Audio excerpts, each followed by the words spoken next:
अस्सलाम वालेकुम एवरीवन। आज हम बात करेंगे बिनाइन ट्यूमर्स ऑफ लैरिंग्स की। आपका हम लैरिंग्स पढ़े थे और उसका एक इंपॉर्टेंट चैप्टर है। इसके बाद हम कैंसर ऑफ लैरिंग्स पढ़ेंगे and then will move to the further chapters of larynx इंशाल्लाह। अच्छा, बिनाइन ट्यूमर्स ऑफ लैरिंग्स जो होंगे ना, इसमें सारी की सारी ऐसी चीज़ें पढ़नी है हमने जो लैरिंग्स में लाइक मैसेस बन रही है, जिसकी वजह से लैरिंग्स में कोई ना कोई मैस बन रही है, लेकिन वो बिनाइन इन नेचर है, उसमें कोई नियोप्लाज्म नहीं है। ठीक है, मतलब मलिग्नेंसी नहीं है। उसमें फिर दो क्लासेस आती हैं। अभी जो मैं आपको पहले पढ़ाऊंगी वो होंगे नॉन नियोप्लास्टिक ट्यूमर्स। अब ट्यूमर ये बिला वजह साथ लिखा हुआ है, बेसिकली ये आप समझ रहे हैं, इसमें जो इस ग्रुप में जितनी भी बातें हम पढ़ेंगे वो सारी कोई भी मैस है जो लैरिंग्स में बन रही है, लेकिन उसमें किसी भी किस्म का मिलिग्नेंसी या किसी भी किस्म की डिस्प्लेजिया नहीं है। क्योंकि हम किसी भी चीज़ को कैंसर तब कहते हैं ना जब हम कहते हैं कि उसमें कोई डिस्प्लेजिया होगा, सेल्स में एबनॉर्मेलिटी होगी। लेकिन ये वाला जो ग्रुप मैं आपको पढ़ा रही हूँ, यहाँ पर कोई डिस्प्लेजिया नहीं है, कुछ नहीं है, सिर्फ एक एबनॉर्मल मैस है जो लैरिंग्स में बन रही है। ठीक है, तो वो नॉन नियोप्लास्टिक ट्यूमर्स की हेडिंग में हम पढ़ेंगे। और उसमें भी फिर दो मजीद बातें आएंगी, सॉलिड कौन से ट्यूमर्स हैं, मतलब सॉलिड कौन सी नॉन नियोप्लास्टिक मैसेज हैं, और सिस्टिक टाइप ऑफ मैसेज कौन सी। सॉलिड का मतलब है कि बिल्कुल उनमें कोई फ्लूइड नहीं होगा, और सिस्टिक में फ्लूइड होगा। ठीक है, अच्छा, उसके बाद जो दूसरा ग्रुप हम पढ़ेंगे आफ्टर नॉन नियोप्लास्टिक ट्यूमर्स, वो पढ़ेंगे बिनाइन नियोप्लाज्म्स ऑफ लैरिंग्स। यानी कि अब जो हम पढ़ रहे हैं उसमें डिस्प्लेजिया है और वो बिनाइन लोकलाइज्ड किस्म के नियोप्लाज्म्स हैं, लेकिन मेलिग्नेंट नहीं है, वो फैल नहीं रहे, मेटास्टेसाइज नहीं करे। ठीक है, तो इस बिनाइन ट्यूमर्स ऑफ लैरिंग्स में हमने ये दोनों बातें पढ़नी है। पहले हम बात करते हैं नॉन नियोप्लास्टिक ट्यूमर्स की, जो कि हमारे पास बेसिकली ट्यूमर्स नहीं है, सिर्फ और सिर्फ मैसेज हैं जो बन रही हैं और इनमें कोई भी डिस्प्लेजिया नहीं होगा। उसमें सबसे पहला जो टॉपिक है वो हमने पढ़ना है। ऐसा पहले नॉन नियोप्लास्टिक ट्यूमर्स का सॉलिड पार्ट मैं आपको पढ़ा रही हूँ। ठीक है, उसमें ये सारे 7 आते हैं, 1 से लेकर 7 चीजें आ रही हैं, जिसमें से आपका ये वोकल नोड्यूल्स, इसको हम सिंगर्स नोड्यूल्स भी कहते हैं या स्क्रीमर्स नोड्यूल्स भी कहते हैं। ठीक है, सिंगर जो लोग होते हैं ना, जो बहुत ज्यादा बोलते हैं, उनके भी बन जाते हैं, या फिर जिनका बहुत ज्यादा काम होता है, बहुत बोलने वाले, या जिनको आदत होती है चीखें चिंघाड़ने की, स्क्रीमिंग करने की, उनके आपके वोकल कॉर्ड्स पे ये नोड्यूल्स बन जाते हैं, उनको हम कहते हैं वोकल या सिंगर नोड्यूल। यही एक इंपॉर्टेंट है इसमें से, मतलब as come with reference to SCQs, और बाकी तो एमसीक्यूज में तो कोई भी आ सकते हैं, बाकी को मैं जल्दी जल्दी करूंगी ताकि हम आगे चले जाए। अच्छा, वोकल नोड्यूल्स या सिंगर नोड्यूल्स जो होते हैं, मैंने नाम से पता चल रहा है कि जो लोग एक्सेसिव यूज ऑफ वॉइस करते हैं, जिसकी वजह से उनकी एक्सेसिव वोकल कॉर्ड्स का इस्तेमाल होता है, जो ट्रू वोकल कॉर्ड्स है, उसमें वोकल कॉर्ड्स में बार बार वाइब्रेशन की वजह से, बार बार मूवमेंट की वजह से उसमें नोड्यूल सा बन जाता है, जिसको हम वोकल नोड्यूल या सिंगर नोड्यूल कहते हैं। सिंगर इसीलिए कहते हैं कि जो गाना गाने वाले हैं वो बहुत ज्यादा, एक तो गाने की वजह से वो बार बार प्रैक्टिस भी उन्हें करनी होती है, बोलते भी बहुत ज्यादा हैं, और फिर उनकी टोन्स भी बहुत चेंज करते हैं, हाई लो पिच बदलते हैं। तो क्योंकि excessive use of vocal cords है डिफरेंट डिफरेंट तरह से, तो उनमें ये नोड्यूल बहुत कॉमनली बन जाते हैं।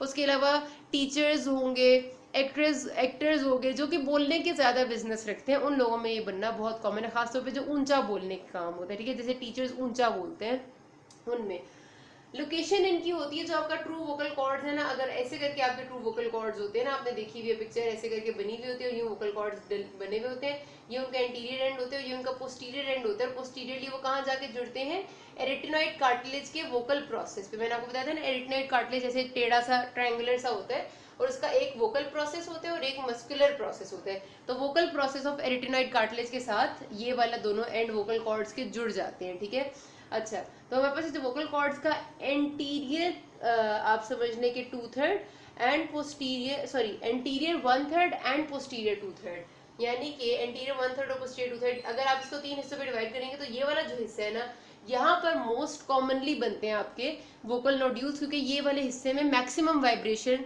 होती है जब आप बार बार ऊंचा बोलते हैं और फिर पिच को चेंज करते हैं। ठीक है, तो एंटीरियर 1/3 एंड पोस्टीरियर 2/3 की जो जंक्शन है ना, यहाँ पर आपके वोकल नोड्यूल्स की लोकेशन सबसे ज्यादा होती है।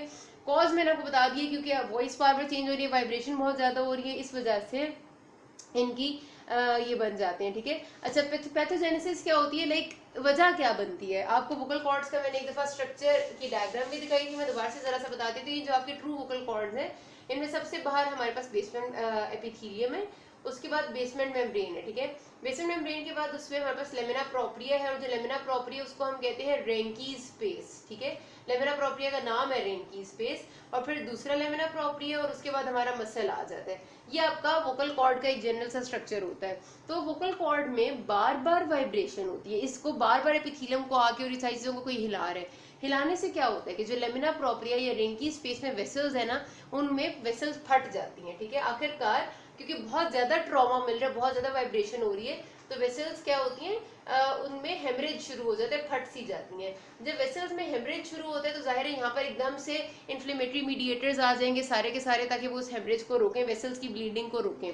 जब वो वेसल्स की ब्लीडिंग को रोकने के लिए कोशिश करते हैं तो हमारे यहाँ पर एडिमा का एक हो जाता है, फौरन से सूजन हो जाती है। और क्योंकि ये थोड़ी सी हेमरेज थोड़ा सा एडिमा में नहीं पता चलता, ठीक है, ये थोड़ा बहुत ही होता है, लेकिन क्योंकि ऐसे लोग जो कि प्रोफेशन वाइज सिंगर हैं या कुछ है, बार बार वो ये लोग फिर भी ये चीज़ कर रहे होते हैं, तो आपको पता है कि जो कोई जगह जब क्रॉनिक इन्फ्लेमेशन होती है तो उस जगह पे क्या होता है, फाइब्रोसिस हो जाता है। तो फिर इस एरिया में जगह जगह पर आपके वोकल कॉर्ड में फाइब्रोसिस के पैच बनने लग जाते हैं, और जो फाइब्रोसिस के ऊपर एपिथेलियम होता है, फाइब्रोसिस होगा और नीचे लेमिना प्रोप्रिया या रेंकी स्पेस में, और जो उसके ऊपर एपिथेलियम होगा वो कर लेगा अपने आप को हाइपरप्लेजिया। वो जो एपिथेलियम का हाइपरप्लेजिया है ना, वो नोड्यूल के तौर पे अपेयर होगा। समझ आ गई बात?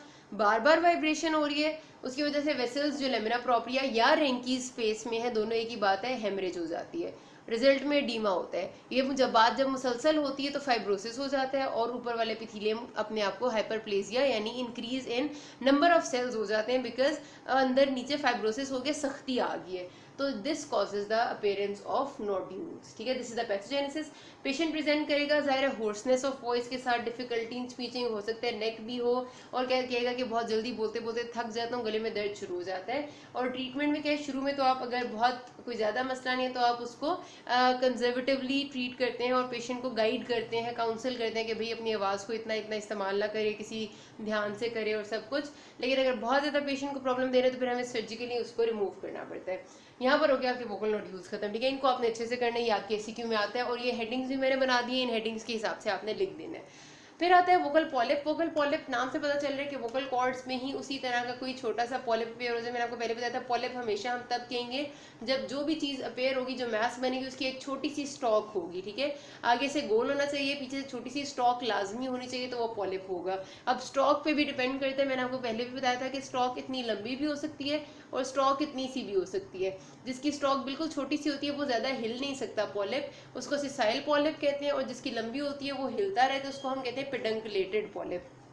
तो कोई भी टाइप का हो, वोकल पॉलिप ऐसे ही लोगों में बनते हैं जो वॉइस को बहुत ज़्यादा मिसयूज करते हैं या वोकल अब्यूज़ करते हैं। मतलब यही है जिन्हें चीखने की बहुत आदत होती है, जो बहुत ऊंचा बोलते हैं और बहुत ज़्यादा बोलते हैं, ऐसे लोगों में बार बार vibration of the vocal cords की वजह से पॉलिप भी बन सकते हैं। ठीक है, अब ये मर्जी होती है कि नोड्यूल बने या पॉलिप बने, हाली अपेयरेंस पे फ़र्क है, बाकी उसमें कोई ऐसा डिफरेंस नहीं है कि नोड्यूल या पॉलिप की कॉज में ना डिफरेंस है और ना ही उसके पैथोजेनेसिस में कोई खास डिफरेंस है। ठीक है, होर्सनेस ही पेशेंट का मेन सिम्टम होता है, और अगर पॉलिप बहुत बड़ा होगा, ऐसा पेडंकुलेटेड सा होगा, तो जाहिर है वो आपके एयरवे के बीच में आएगा, ऑब्स्ट्रक्ट करेगा, तो पेशेंट को पहली बात तो ये कि सांस लेते हुए आवाज़ें आएंगी, स्ट्राइडर होगा, और साथ उसे सांस लेने में मुश्किल होगी, डिस्निया भी होगा, क्योंकि नोड्यूल तो छोटा सा होता है, ये तकरीबन नोड्यूल है ना मटर के दाने जितना मैक्सिमम बड़ा हो सकता है, उससे बड़ा नहीं होता, और ज़्यादातर तो जितना आपका कॉमन पेन का सर होता है ना उतना छोटा भी होता है, लेकिन जो पॉलिप है वो काफ़ी बड़ा भी हो सकता है। ठीक है, तो इस वजह से स्ट्राइडर और डिस्निया ये सिम्टम्स भी पेशेंट को आने लग जाते हैं,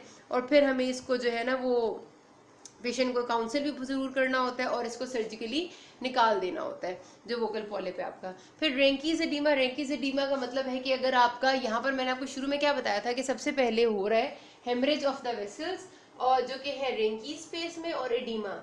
अगर आपकी जो बात है वो इसी स्टेज तक है और इससे आगे नहीं गई, फाइब्रोसिस नहीं हुआ, हाइपरप्लेजिया नहीं हुआ, और रेंकी स्पेस में सिर्फ एडीमा है, तो वो आपका रेंकीज एडीमा हो जाएगा। ठीक है, उसके अलावा कुछ भी नहीं है। ये भी वोकल अब्यूज़ या स्मोकिंग करने वाले लोगों में बार बार वाइब्रेशन, वोकल कॉर्ड्स की बार बार स्टिमुलेशन की वजह से एडीमा हो जाता है, और ये भी यही बात है जो कि मैंने यहाँ पर बताई थी। सिर्फ जो वोकल नोड्यूल है वो तब बनता है जब उससे फाइब्रोसिस हो जाए, और रेंकीज एडीमा उससे पिछली स्टेज पे होता है। अच्छा, उसके बाद है मेरे पास कॉन्टैक्ट अल्सर या ग्रेनुलोमा। ये बनता है बेसिकली, सबकी कॉज तकरीबन ये, जो लोग वोकल अब्यूज़ बहुत ज़्यादा करते हैं, मिसयूज़ ऑफ वॉइस करते हैं, उनमें मैंने भी आपको बताया था कि वोकल कॉर्ड जो है उनकी एक तरफ की अटैचमेंट है वोकल प्रोसेस ऑफ एरिटेनॉइड कार्टिलेज के साथ। जो लोग बार बार उसको चेंज करते हैं पिच ऑफ वॉइस को, उसमें क्या होता है, ये वोकल प्रोसेस ऑफ एरिटेनॉइड ना बार बार आपस में टकराते हैं। तो वोकल प्रोसेस ऑफ एरिटेनॉइड जो कि एरिटेनॉइड इज कार्टिलेज, कार्टिलेज का जो प्रोसेस है, वोकल प्रोसेस, उसमें बार बार टकराने की वजह से, बार बार कांटेक्ट की वजह से आहिस्ता आहिस्ता इरोजन शुरू हो जाती है और अल्सर बनने लग जाता है। ठीक है, अब आप खुद सोचिए ना, दो चीज़ें बार बार टकरा रही हैं, बार बार टकरा रही हैं, जिनको नहीं टकराना चाहिए, तो जाहिर सी बात है वो डैमेज होंगी, और बार बार डैमेज होने से वहाँ पर अल्सरेशन हो जाती है और ग्रेनुलोमा यानी ग्रेनुलेशन टिश्यू, एडिमेटस टिश्यू है, और वो सब कुछ डिपॉजिट हो जाता है। उसको हम कहते हैं कॉन्टैक्ट अल्सर या ग्रेनुलोमा फॉर्मेशन। और उसमें पेशेंट को फिर हम जो है वो ट्रीटमेंट ये देनी होती है कि पेशेंट ज़्यादा होर्सनेस, पेशेंट की कंप्लेंट्स यही होंगी, होर्सनेस है, सांस नहीं लिया जा रहा है, या दर्द है, या ऐसी कोई बात, और हमने उसको ट्रीट इस तरह से करना है कि we have to give him speech therapy और स्टीरॉइड्स वगैरह देने पड़ते हैं। इंट्यूबेशन ग्रेनुलोमा का मतलब ये होता है कि जो पेशेंट को इंट्यूबेशन की गई है, अगर उसको एंडोट्रेकियल ट्यूब पास की गई है, तो या तो गलत तरीके से, रफ तरीके से पास की गई है कि उसके लैरिंग्स में से कहीं ना कहीं डैमेज हो गया, या फिर बहुत लंबे अरसे के लिए डाल दी गई है और पेशेंट के अंदर मुसलसल वोकल कॉर्ड के साथ लग लग के अंदर ग्रेनुलोमा पूरा बना दे। ग्रेनुलोमा का मतलब ये होता है ना, जब कोई फॉरेन बॉडी आके इन्वेड कर रही है, तो वो उस जगह पर इन्फ्लेमेटरी डेब्रिस भी है, कोई आपकी फॉरेन बॉडी भी है, और बहुत सारे सेल्स हैं जिन्होंने एक पूरा ग्रेनुलोमा सा बना दिया, तो ये वहां पर बन जाता है इंट्यूबेशन की वजह से, एंडोट्रेकियल ट्यूब की वजह से। फिर ल्यूकोप्लेकिया, ल्यूकोप्लेकिया आपको पता है वाइट पैच की अपीयरेंस होती है ओवर एनी सरफेस, और ये जब कोई भी और कंडीशन नहीं होती तो उसे हम ल्यूकोप्लेकिया कह देते हैं। अगर आप लैरिंग्स में भी हो जाएगा तो उसे भी ल्यूकोप्लेकिया कह देंगे, और it can develop into carcinoma in situ. ठीक है, ये जो वाइट पैच ऑफ सेल्स होते हैं ना, ये सिर्फ ऊपर आके डेवलप नहीं हो सकता, ये कार्सिनोमा इन सीटू होता है, जो कि बाद में कैंसर भी बन सकता है। एंड में रह गया है जी अमाइलॉइड ट्यूमर। अमाइलॉइड ट्यूमर है जी, इसमें ना बेसिकली आपके वोकल कॉर्ड्स का जो पोर्शन इन्वॉल्व होता है ना, उसमें क्या होता है कि सब म्यूकोजा यानी कि आपके वोकल कॉर्ड के एपिथेलियम के नीचे वाले एरिया में कोई मैस बनने लग जाती है। इसको अमाइलॉइड ट्यूबर स्पेसिफिकली इस वजह से कहते हैं कि मोस्ट कॉमनली आपकी एक डिजीज होती है मल्टीपल माइलोमा। ठीक है, उसके साथ एसोसिएटेड है, ऑटो इम्यून डिसऑर्डर्स के साथ एसोसिएटेड है। इसमें आपका ट्रेकिया भी इन्वॉल्व हो सकता है और भी जगह इन्वॉल्व हो सकती हैं।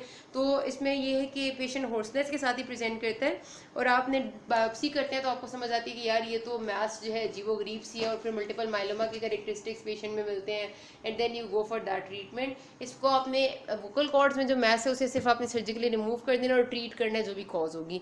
यहाँ पर आपके नॉन न्यूप्लास्टिक सॉलिड ट्यूमर्स खत्म हो जाते हैं। अगले में हम स्टिक करेंगे, अभी तक कोई मसला हुआ you can ask me. Thank you.